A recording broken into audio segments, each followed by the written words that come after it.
सांसद बंसल ने सदन में उठाया एम्स विस्तारीकरण का मुद्दा, निजी अस्पतालों में महंगे इलाज पर किया सवाल। आज से फिर दिल्ली रूट पर दौड़ेंगी 221 रोडवेज बसें, संचालन पर लगाई गई पाबंदियां हटाई गई। देवभूमि में इंसानियत शर्मसार, औलाद माता पिता पर कर रही अत्याचार, बुजुर्गों का दिखा ऐसा हाल। सीएम धामी ने लोहा घाट में स्कूल भवन का किया लोकार्पण, बोले शिक्षा राज्य सरकार की प्राथमिकता। देश विदेश के पर्यटकों के पसंदीदा वेदनी बुग्याल की खूबसूरती पर लगा दाग, लीकेज होने से सूखा कुंड। नमस्कार, आप देख रहे हैं उत्तराखंड टाइम और मैं हूं आपके साथ अनुरागनी चौहान। खबरें अब विस्तार से। भाजपा के राष्ट्रीय सह कोषाध्यक्ष व राज्यसभा सदस्य डॉक्टर नरेश बंसल ने बृहस्पतिवार को संसदीय कार्यवाही में भाग लेते हुए एम्स ऋषिकेश के विस्तारीकरण का मुद्दा उठाया है। संसद में प्रश्नकाल के दौरान सांसद डॉक्टर नरेश बंसल ने कहा है कि एम्स ऋषिकेश में मरीजों का दबाव बढ़ रहा है। अस्पताल का विस्तारीकरण नहीं होने के कारण बड़ी संख्या में बेड की कमी हो रही है। उन्होंने कहा कि एम्स ऋषिकेश में न केवल उत्तराखंड बल्कि पश्चिम उत्तर प्रदेश के भी बड़ी संख्या में मरीज अपना इलाज करवाने पहुंचते हैं। इस पर केंद्रीय स्वास्थ्य एवं परिवार कल्याण मंत्री जेपी नड्डा ने सहानुभूतिपूर्वक विचार करने व समस्या का शीघ्र निराकरण करने का आश्वासन दिया है। वहीं उत्तराखंड से राज्यसभा सांसद नरेश बंसल ने संसद में स्पेशल मेंशन के दौरान निजी अस्पतालों में महंगे इलाज का मुद्दा उठाया। उन्होंने केंद्र सरकार से निजी अस्पतालों में इलाज की नियुक्ति संगत दरों की नीति बनाने की मांग की है। दिल्ली में ग्रेडेड रिस्पांस एक्शन प्लान 4 की पॉलिसी लागू होने के बाद से बंद उत्तराखंड परिवहन निगम की BS3 और BS4 बस का संचालन आज से फिर से शुरू कर दिया जाएगा। बृहस्पतिवार को सुप्रीम कोर्ट ने आदेशों पर दिल्ली सरकार ने बसों के संचालन पर लगाई गई पाबंदियों को हटा दिया है। 14 नवंबर को दिल्ली सरकार ने ग्रेड 4 पॉलिसी लागू की थी। इसके बाद उत्तराखंड परिवहन निगम की 194 सामान्य और 27 वोल्वो बसों का संचालन ठप हो गया था। इससे दिल्ली जाने वाले यात्रियों को परेशानी उठानी पड़ रही थी। 22 दिन बाद सुप्रीम कोर्ट के आदेशों के बाद दिल्ली सरकार ने रोडवेज बसों पर लगाई गई पाबंदियां हटा दी हैं। दिल्ली सरकार की ओर से बृहस्पतिवार को BS3 और BS4 मॉडल की बसों का पुनः संचालन शुरू करने के आदेश जारी कर दिए हैं।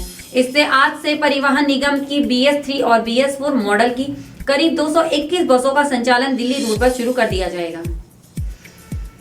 माता पिता पर बहू बेटों के जुल्म से देवभूमि शर्मसार हो रही है। अत्याचारों की शिकायतों से कलेक्टर ऑफिस की फाइलें मोटी होती जा रही हैं। जन सुनवाई में भी हर सोमवार कोई ना कोई प्रताड़न से तंग बुजुर्ग DM के सामने पहुंच जाता है। शिकायत प्रकोष्ठ में भी हर सप्ताह 15 से 20 बुजुर्ग अपने बेटे बहू के जुल्म की शिकायत लेकर पहुंच रहे हैं। सिटी मजिस्ट्रेट कोर्ट में भी अपने बेटों के खिलाफ बुजुर्ग माता पिता के कई मामले लंबित हैं। नवंबर महीने में जन सुनवाई में बुजुर्ग महिला ने DM समीन बंसल को शिकायत कर बताया कि उनके बेटे उसे प्रताड़ित कर रहे हैं। उन्होंने पूरी उम्र एक घर में गुजार दी, अब उनके बेटे उसी घर में उन्हें एक कोना देने को तैयार नहीं है। उनके साथ मारपीट की जा रही है। DM ने तत्काल पुलिस अधीक्षक को कार्यवाही के निर्देश दिए हैं। एक अन्य मामले में एक बुजुर्ग महिला ने DM को बताया कि उनके बेटे उन्हें घर पर रखने को तैयार ही नहीं है। बहू और बेटों ने मिलकर उसको प्रताड़ित कर रखा है। जिलाधिकारी ने भरण पोषण के तहत कार्यवाही के निर्देश दिए हैं। कलेक्ट्रेट परिसर में स्थित शिकायत प्रकोष्ठ में भी ऐसे मामले बड़ी संख्या में आ रहे हैं। मुख्यमंत्री पुष्कर सिंह धामी ने लोह घाटी में मल्लिकार्जुन स्कूल भवन का लोकार्पण किया। स्कूल भवन का लोकार्पण करने के दौरान उन्होंने कहा कि शिक्षा राज्य की प्राथमिकता है और हम यह सुनिश्चित करना चाहते हैं कि उत्तराखंड के बच्चों को अच्छी शिक्षा मिले। हम सभी इसके लिए प्रतिबद्ध हैं। देश विदेशों के पर्यटकों का पसंदीदा व खूबसूरत पर्यटन स्थल वेदनी बुग्याल का कुंड सूख गया है। वहीं मखमली बुग्गी व मामचा घास के इस बुग्याल को जंगली सुअरों ने खोद डाला है। चमोली जिले के देवाल ब्लॉक में वेदनी बुग्याल प्राकृतिक रूप से बहुत सुंदर है। यह हर साल देश विदेश से हजारों पर्यटक पहुंचते हैं। पूर्वी पिंडर रेंज देवाल के अंतर्गत वेदनी, औली बुग्याल, रूपकुंड, भीखलताल, ब्रह्मताल हैं। इन बुग्यालों में हर साल देश विदेश से हजारों पर्यटक आते हैं। यहाँ आने वाले पर्यटकों से वन विभाग की लाखों की आय भी होती है, लेकिन विभाग की लापरवाही के कारण इस बुग्याल की हालत बिगड़ती जा रही है।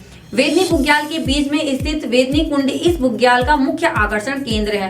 वाण गांव निवासी और पूर्व रेंजर त्रिलोक सिंह बिष्ट ने बताया कि कुंड गाद से भर गया है। वहीं लीकेज होने से कुंड में पानी ही नहीं है। यही नहीं, जंगली सुअरों ने कुंड के आसपास और पूरी बुग्याल में फैली घास को भी खोदकर बुग्याल का स्वरूप बिगाड़ दिया है। बाकी की तमाम खबरों के लिए बने रहे उत्तराखंड टाइम पर। धन्यवाद।